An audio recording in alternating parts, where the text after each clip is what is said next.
সেমিফাইনালে উঠতে গিয়ে এমন লজ্জাজনক হারে এবার খেপেছে প্রধানমন্ত্রী ও বাংলাদেশ ক্রিকেট ভক্তরা। টি-20 বিশ্বকাপে আফগানিস্তানের বিরুদ্ধে লজ্জাজনকভাবে হেরেছে বাংলাদেশ।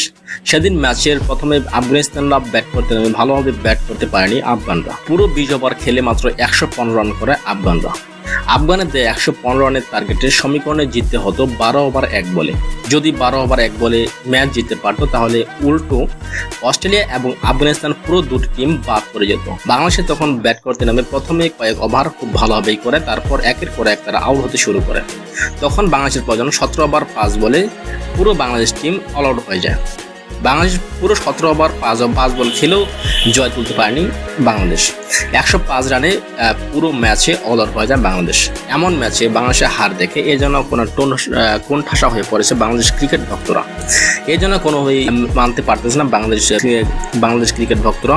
বাংলাদেশ ক্রিকেট ভক্তরা তাই তো প্রধানমন্ত্রী সহ দেশের ক্রিকেট ভক্তরা এবং প্রধানমন্ত্রী সহ বাংলাদেশে এবার ভালোভাবে খেপেছে এবং ক্রিকেট বোর্ডকে বয়কট করে তার সিদ্ধান্ত নিয়েছে।